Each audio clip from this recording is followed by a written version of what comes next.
السلام عليكم ورحمة الله وبركاته.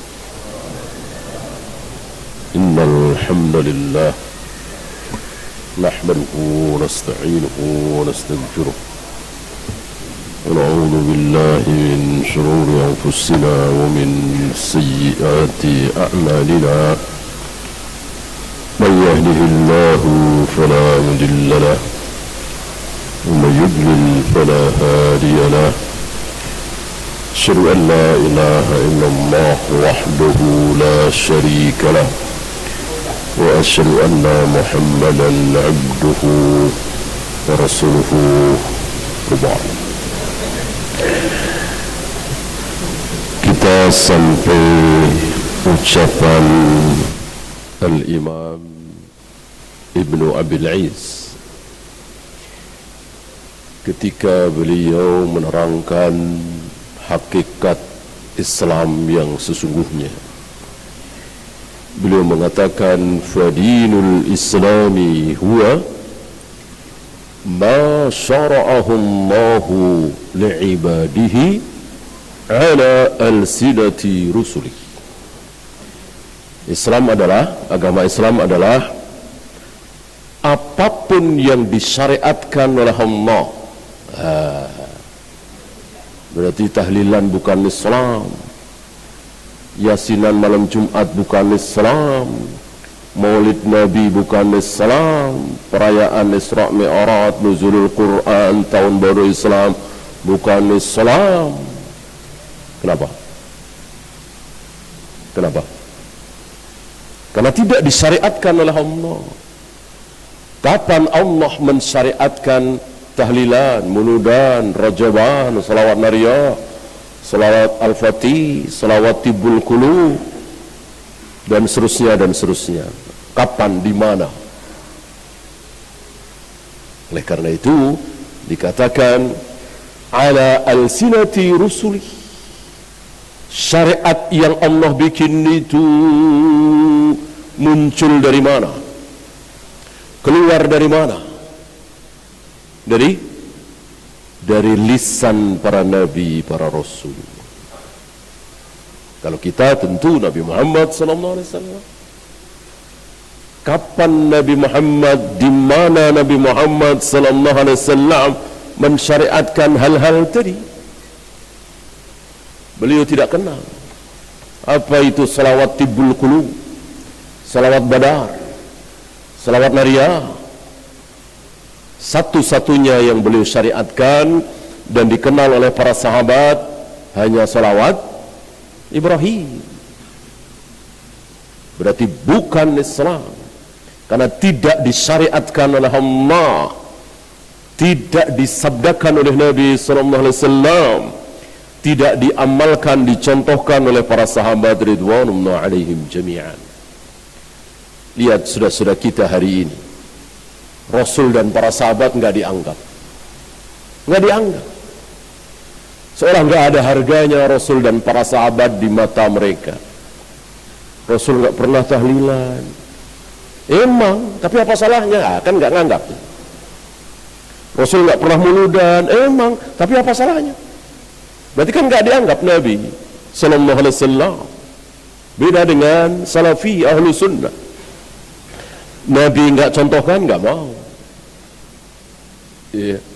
Karena ini ibadah mahdhah, karena ini akidah, ini manhaj. Kecuali sekedar pakaian, kendaraan, alat transportasi, bebas. Ini mereka bodoh, atau husnudzon saya mereka pura-pura bodoh. Saya yakin mereka enggak sebodoh itu mengatakan kalau apa-apa harus ngikut Nabi, naik haji, naik unta dong. Pakai pesawat, bid'ah. Saya kira mereka enggak sebodoh itu. Mungkin pura-pura bodoh. Kok jadi sebodoh itu? Ya, kendaraannya, pakaiannya, dan seterusnya bebas. Yang enggak bebas ngelempar jumrahnya, mencium hajar aswadnya, tawafnya, sa'inya, itu yang harus mencontoh Nabi SAW. Lebih dikit dari Nabi bid'ah. Kullu bid'atin dalalah, kullu dalalatin finnar. Tidak pernah Nabi mencium Hajar Aswad sambil mengeluarkan bunyi kecupan. Kok kita mencium Hajar Aswad dengan mengecupnya? Bid'ah. Lihat, sejeli itu para ulama Ahlus Sunnah, karena mereka sangat menganggap Nabi, memuliakan Nabi, menghormati Nabi, tidak mau melakukan ibadah yang tidak pernah dicontohkan oleh Nabi SAW. Beda dengan saudara-saudara kita ini, ya, nggak peduli. Ya emang, tapi apa salahnya? Jadi seolah bagi mereka itu seolah yang namanya dosa itu cuman berzina, minum khamar, berjudi, berbohong, menipu, membunuh, korupsi, cuman itu doang. Nambah-nambah sholat yang nggak ada contoh dari Nabi, nggak dosa katanya. Puasa yang tidak ada contoh dari Nabi, nggak dosa misalnya. Baca selawat yang tidak pernah dicontohkan oleh Nabi, nggak apa-apa misalnya. Berarti mereka tidak faham dengan kaidah dasar, kaidah yang sangat dasar. Ya, istilah kita, anak SD harus tahu. Namanya kaidah dasar kan. Maksudnya lulusan SD pun juga harus tahu bahwa hukum asal ibadah adalah al-man'u, terlarang, tertolak, haram. Al-aslu fil ibadati al-man'u. Hukum asal dari ibadah adalah haram. Mereka nggak faham ini. Jadi sholat haram, puasa haram, salawat haram, tawaf, sa'i, semuanya haram. Kecuali yang diajarkan oleh Nabi SAW, dicontohkan oleh para sahabat ridwanullah alaihim jami'an. Kalau nggak ada perintah dari Nabi, nggak ada contoh dari para sahabat, haram. Hukum asal ibadah adalah haram. Ini mendasar sekali. Ini pun banyak dari saudara-saudara kita tidak faham, padahal sangat-sangat mendasar.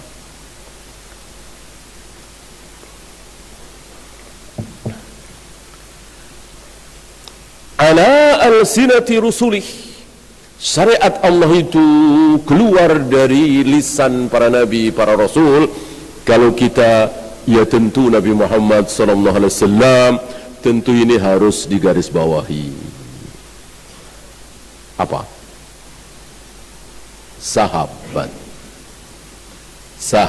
Walaupun kita belum pernah dengar Nabi bicara seperti itu, walaupun kita belum pernah melihat, membaca riwayat Nabi seperti itu, tapi kok para sahabat seperti itu, maka ini ibadah mahdoh ya, maka kita ikut Nabi apa sahabat?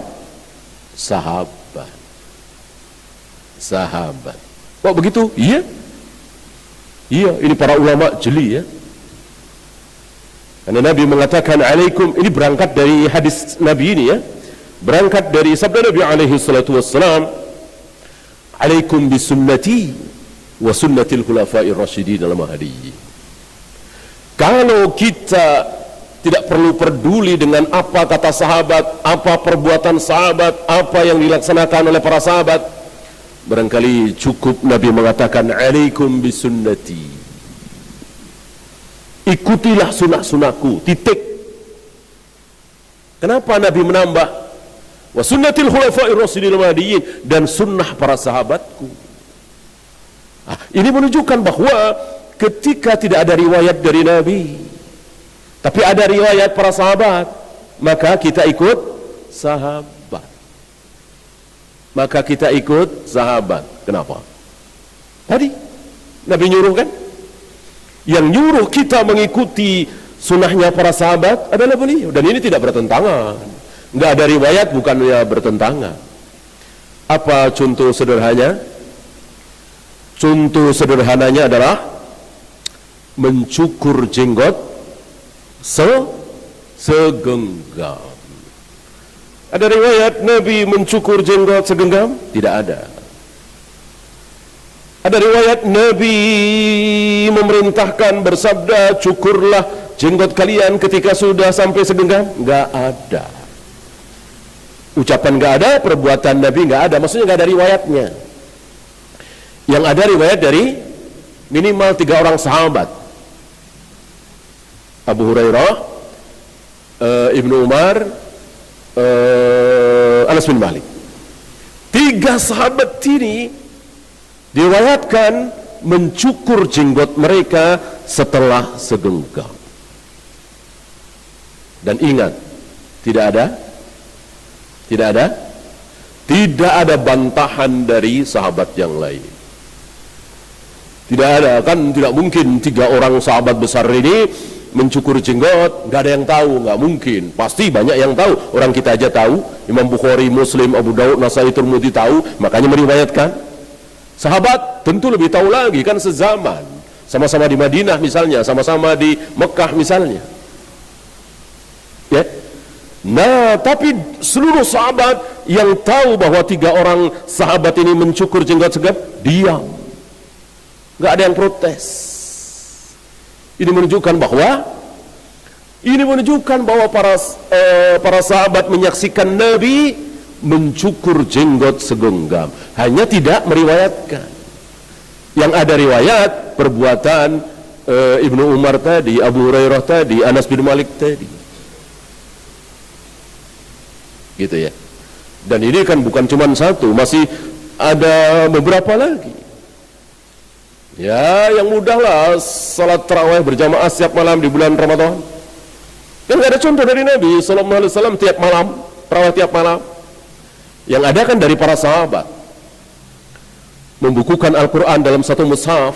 Nggak ada perintah dari Nabi Sallallahu Alaihi Wasallam. Contoh dari Nabi juga tidak ada.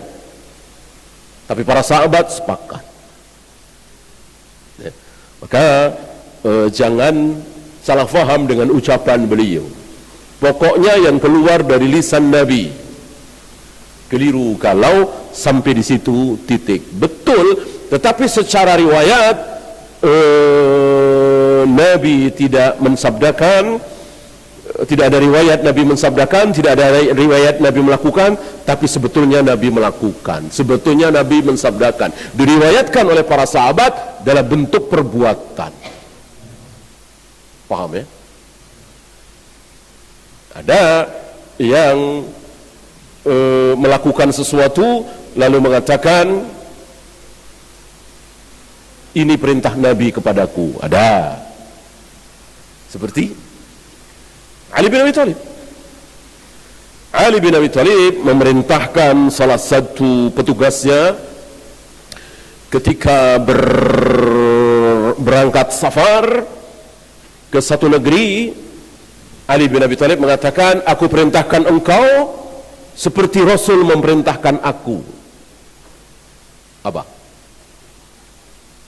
Jangan biarkan ada patung-patung berdiri, robohkan. Jangan biarkan ada kuburan menjulang, meninggi, kecuali sejengkal.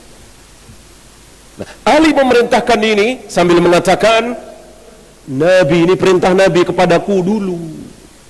Nah, sekarang aku perintahkan engkau seperti itu. Seandainya Ali tidak mengatakan ini perintah Nabi kepadaku dulu, cukup.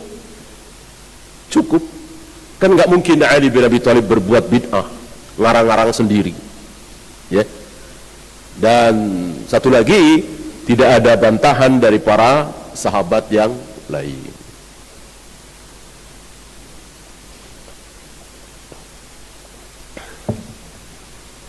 Ada sebagian saudara kita yang mengatakan bahwa Al-Quran dan hadis titik. Al-Quran dan hadis titik. Maka ketika mereka mendengar ustaz-ustaz salaf mengatakan Al-Quran wa sunnah ala fahmi sahabah, mereka seolah mengatakan, kalau begitu ada tambahan dong. Kalau begitu bukan Al-Quran dan hadis lagi, tapi Al-Quran, hadis dan sahabat. Bukan itu maksudnya. Al-Quran, hadis perlu difahami. Siapa yang memahami Al-Quran dan hadis terbaik, terbenar? Tentu para sahabat. para sahabat, manusia-manusia yang paling benar, paling pas, paling tepat dalam memahami dan mempraktekkan Al-Quran dan Sunnah. Itu para sahabat. Maka para tabi'in mengikuti para sahabat, atba'ut tabi'in mengikuti tabi'in, dan begitu seterusnya. Ya.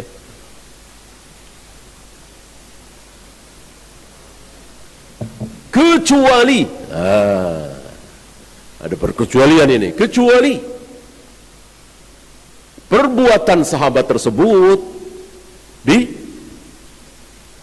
dibantah oleh sahabat yang lain. Ya. Waktu itu kita bahas azan Jumat 2 kali yang merupakan ijtihadnya Utsman. Apakah seluruh sahabat diam sepakat? Tidak, ada bantahan dari sahabat yang lain. Yang paling vokal Ibnu Umar. Ya, ada bantahan. Ketika ada bantahan, tentu tidak ada jaminan benar. Yang benar ya mana yang lebih aqrab lis-shawab, yang lebih dekat kepada dalil. Jadi kaidahnya begini: apabila dalam satu permasalahan kok para sahabat itu hanya ada satu pendapat, berarti sepakat ya, satu pendapat kan sepakat, maka haram bagi siapapun membikin pendapat kedua, apalagi ketiga, apalagi keempat. Misalnya para sahabat sepakat untuk membaiat Abu Bakar sepeninggal Nabi SAW, sepakat, nggak ada satupun yang tidak sepakat. Maka haram bagi siapapun untuk berpendapat mengatakan sebetulnya tidak tepat kalau Abu Bakar, yang lebih tepat Umar misalnya, atau Utsman atau Ali. Haram. Kenapa? Karena para sahabat satu pendapat dalam masalah itu. Para sahabat sepakat untuk mengumpulkan Al-Quran dalam satu mushaf. Kok ada pendapat kedua? Sebetulnya tidak tepat misalnya. Maka ini batil. Yang kedua, jika para sahabat dalam sebuah permasalahan ada dua pendapat, maka haram bagi siapapun membikin pendapat ketiga. Cukup dua itu. Kebenaran itu ada di antara satu dari dua itu. Kalau nggak A B, kalau nggak B A, nggak mungkin C. Ya. Nah, kecuali para sahabat dalam sebuah permasalahan ada tiga pendapat, A B C, maka di antara tiga itulah benar, nggak mungkin D, dan seterusnya dan seterusnya. Dengan demikian tidak ada gunanya, tidak ada faedahnya ijma' setelah sahabat, ya. Atau sebaliknya, perselisihan setelah ijma' sahabat, nggak ada gunanya, nggak direken istilahnya, nggak dianggap sama sekali, ya.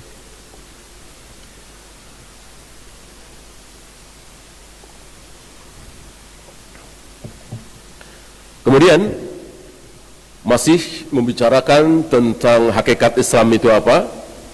Tadi dari Imam Ibnul Abil Iz Al-Hanafi, sekarang Imam Abdul Hamid Ibn Baris rahimahullah.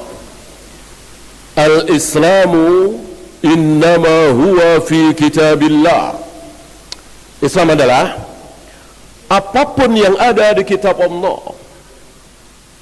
Kalau kita tentu Al-Quran. Kalau umatnya Nabi Musa dulu ya tentu Taurat dan Suhuf. Nabi Musa dapat 2. Kalau umat Nabi Isa dulu ya Injil dan seterusnya. Kita Al-Quran. Islam adalah apapun yang ada di dalam Al-Quran yang 30 juz itu, wa sunnati rasulihi sallallahu alaihi wasallam, dan di sunnah Rasul, hadis yang sudah ditulis dengan akurat, cermat, insya Allah tidak ada yang tertinggal. Di mana? Bukhari, Muslim, Abu Daud, Nasai, Tirmidzi, Musnad Ahmad, Musnad Abdul Razzaq, dan seterusnya. Belasan kitab-kitab hadis itu. Perlukah ada lagi? Sudah cukup. Sudah cukup. Dan gak mungkin ada yang mampu hari ini. Jangankan hari ini, di zaman Syekhul Islam, kan belum terlalu jauh dari zaman Bukhari, Muslim, Nasai, Tirmidzi, ya kan? Beliau nggak bikin. Nih, nah dengar antum hadis riwayat Ibnu Taimiyah, hadis riwayat Ibnu Qayyim, hadis riwayat Ibnu Abdul Hadi, hadis riwayat Az-Zahabi, hadis riwayat Ibnu Hajar, enggak kan? Disahihkan oleh Ibnu Hajar, ya. Disahihkan oleh Al-Imam Az-Zahabi, ya. Tapi riwayat beliau tidak ada. Jadi sudah cukup. Sudah selesai. Sudah berhenti. Ilmu periwayatan itu di Bukhari, Muslim, Abu Daud, Nasai, Tirmidzi, dan seterusnya. Ya, yang terakhir. Gitu. Maka orang yang mengatakan penulisan hadis Nabi baru dilakukan di zaman Imam Bukhari, Muslim, salah apa benar? Salah besar. Salah besar. Penulisan hadis baru dilakukan kira-kira 200-300 tahun setelah Nabi wafat. Ini salah besar. Ini tujuannya jahat, membikin kaum muslimin tidak usah peduli dengan hadis. Orang ditulis setelah Nabi wafat ratusan tahun. Keliru. Hadis Nabi mulai ditulis dari kapan? Hadis Nabi mulai ditulis dari Nabi masih hidup. Dari Nabi masih hidup, hadis-hadis beliau sudah ditulis.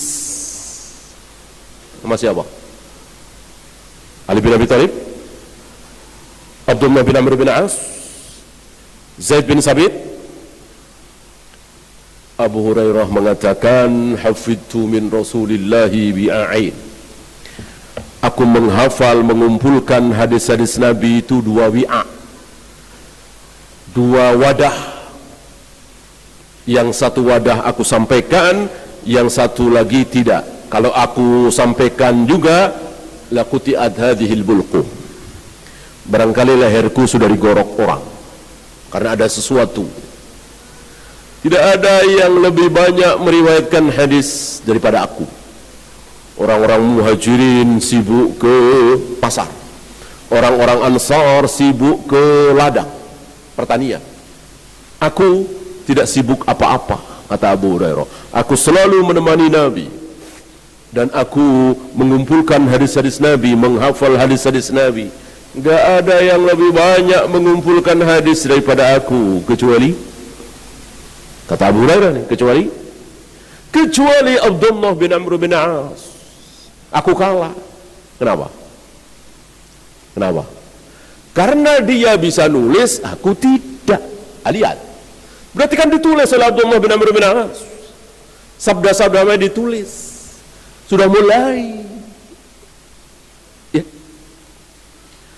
Pernah juga Ali ditanya ketika muncul syubhat, katanya ada wasiat khusus dari Nabi untuk Ali, yaitu khalifah. Mestinya Ali yang berhak, bukan Abu Bakar. Apa betul, wahai Amirul Mukminin? Waktu itu Nabi Abu Bakar, Umar, Utsman sudah wafat. Kaum muslimin dipimpin oleh Ali. Apa jawab Ali? Gak ada pesan khusus dari Nabi yang aku catat, gak ada, kecuali ini ditunjukkan oleh beliau. Tulisan beliau mencatat sabda Nabi. Hadis kan? Ada beberapa hadis di situ. Ya.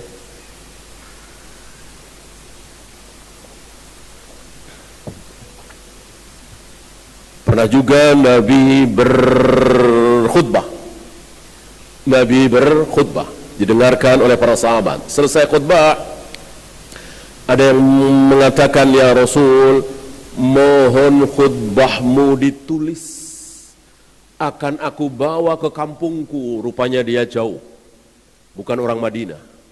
Akan aku bacakan di sana, mohon ditulis. Kata Nabi, tulis. Memerintahkan kepada seorang sahabat yang bisa menulis, lalu ditulis di bawah. Ini kan sabda Nabi SAW, kan ditulis. Ya. Begitu pula setelah Nabi wafat, mulai ditulis. Semakin banyak yang menulis, terus meriwayatkan, tulis, hafal, ditulis, terus sampai terakhir, sudah nggak ada menulis lagi. Terakhir, Bukhari tadi, Muslim, Nasai, Tirmidzi, dan seterusnya itu sudah terakhir.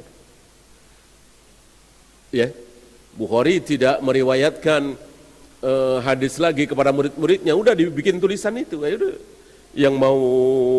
yang mau tahu hadis-hadis Nabi yang aku riwayatkan, ya ini dia, sudah tertulis. Ya, maka ini luar biasa anugerah Allah, satu-satunya anugerah Allah, ilmu seperti ini. Itu hanya kaum muslimin yang diberi.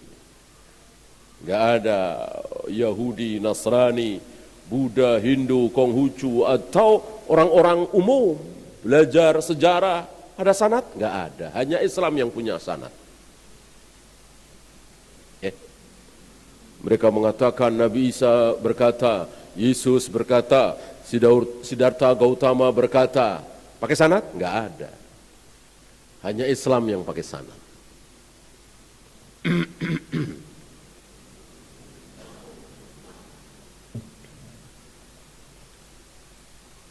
Innama huwa fi kitabillahi wa sunnati rasulih sallallahu alaihi wasallam.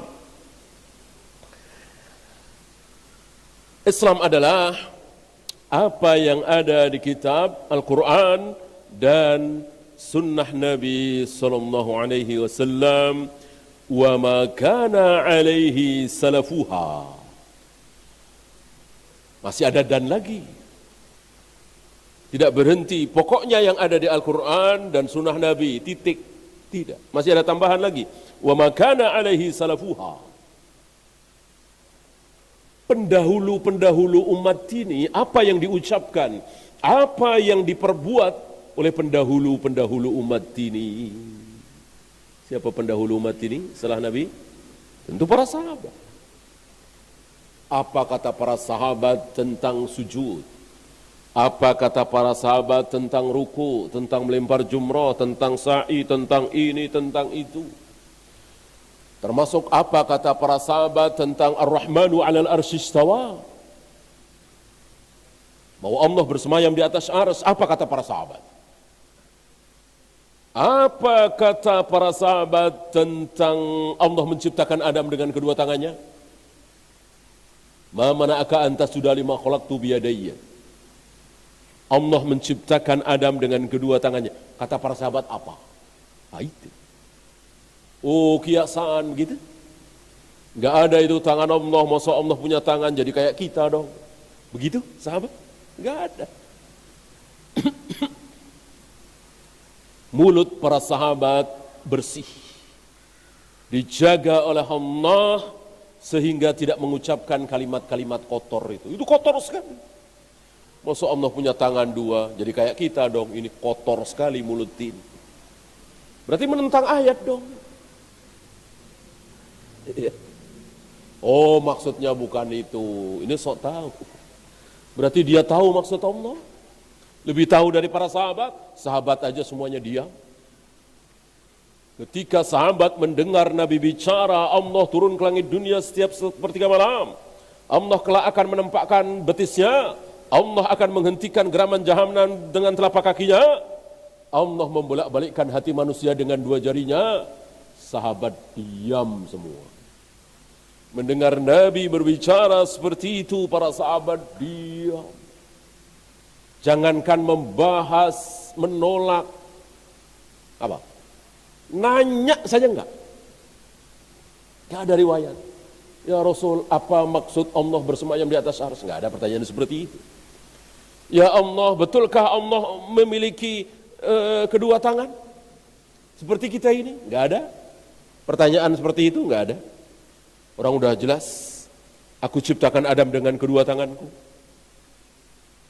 Aku membolak-balikkan hati manusia dengan dua jariku. Enggak ada yang nanya. Apalagi membahas, apalagi membantah. Semuanya dia. Mestinya kita ikut para sahabat. Kan mereka yang paling pintar, yang paling berilmu dalam agama ini setelah Nabi SAW. Mestinya kita ikut mereka. Ya. Nah, para profesor, doktor hari ini, orang-orang Jahmiyah, Jabariyah, Syariah, Maturidiyah, Mu'tazilah merasa lebih pintar dari para sahabat. Di mata mereka seolah sahabat itu orang-orang bodoh, orang-orang dungu. Udah tahu harus dibahas kok diam saja nggak bahas. Mereka lebih pintar dari para sahabat. Oh, maksud tangan Allah begini. Oh, maksud Allah turun ke langit dunia begini. Oh, maksud Allah membolak-balikkan hati manusia dengan jarinya begini. Oh, begini, begini. Seolah mereka menjadi wakil Allah. Lebih tahu tentang Allah dari para sahabat. Waliyadzubillah. Kesombongan besar ini. Min ahlil quruni thalathati. 3 generasi. 3 generasi, tidak 4, tidak 5, disebutkan hanya 3. Para sahabat, para tabi'in, satu lagi, atba'ut tabi'in. Nah, 3 generasi ini disebut dengan ulama-ulama mereka, disebut dengan ulama salaf. Ulama salaf. Adapun generasi keempat, 5, 6, 7, 8 sampai hari ini, sampai hari kiamat nanti, disebut ulama-ulamanya, disebut ulama khalaf. Bukan salaf lagi. Secara zaman, secara waktu, adapun secara pemahaman dari sahabat sampai nanti yang mengikuti Nabi Isa, Imam Mahdi, bukan pengikut Dajjal, semuanya adalah salaf. Jadi salaf ada 2 pengertian, secara pemahaman dan secara waktu. Secara waktu 3 generasi tadi, kira-kira berakhir di 220 Hijrah. Ya. Setelah itu tidak ada lagi salaf. Tidak ada lagi atba'ut tabi'in.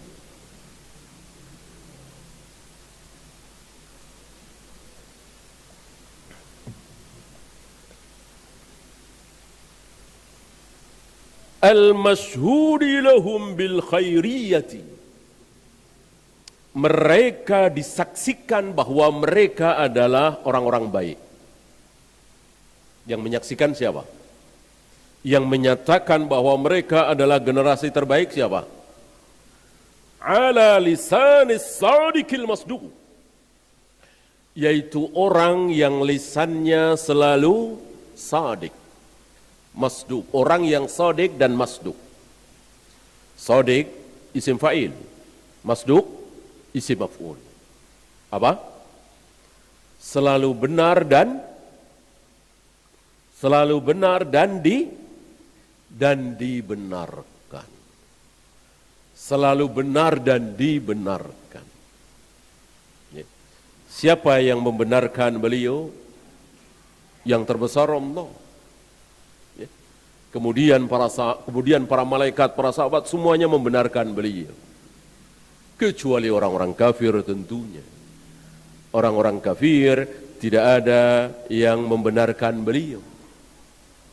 Ya, tidak ada yang percaya dengan beliau. Maka jangan tersinggung kalau ada orang tidak percaya dengan beliau, ucapan beliau, lalu disebut kafir. Tidak percaya dengan beliau, ya kafir. Coba orang Buddha, Hindu, Konghucu, Yahudi, Nasrani percaya nggak dengan sabda-sabda Nabi? Ya tentu tidak percaya. Satu-satunya agama yang benar cuma Islam. Nabi bilang begitu, menyampaikan Al-Quran. Mereka percaya apa tidak? Ya tentu tidak percaya. Kalau percaya ya tentu mereka akan tinggalkan agamanya, akan masuk Islam. Enggak kan? Berarti mereka kafir. Jelas mereka kafir.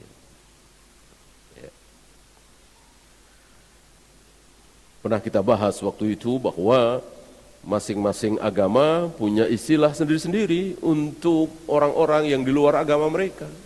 Masuk kita nggak boleh punya istilah? Ya, kita punya istilah. Kaum muslimin punya istilah untuk orang-orang non-muslim. Apa istilahnya? Apa istilahnya? Kafir. Kafir. Ya. Dan itu bahasa apa kafir itu? Bahasa Islam apa bahasa Indonesia? Bahasa Islam. Bahasa Islam. Ya, non-muslim itulah kafir. Kafir itulah non-muslim. Bahasa Islam. Kok mereka tersinggung kita pakai istilah bahasa kita? Enggak boleh tersinggung dong. Orang ini istilah bahasa kita, bukan bahasa Indonesia. Kecuali kalau kita bilang jahat, mungkin non-muslim itu namanya penjahat. Ya, bolehlah tersinggung. Itu kan bahasa Indonesia. Ya. Kan kita nggak bilang penjahat, kafir. Istilah Islam, istilah Al-Quran dan Sunnah, istilah Allah dan Rasulnya. Disinilah luar biasa ya. Firasat Ibnu Umar, firasat para sahabat yang waktu itu belum muncul orang Qadariyah, belum muncul orang Mu'tazilah. Tapi ketika membahas tentang takdir, menyampaikan hadis-hadis tentang takdir, sami'tu as-sadiqal masduq. Aku mendengar orang yang selalu benar dan dibenarkan.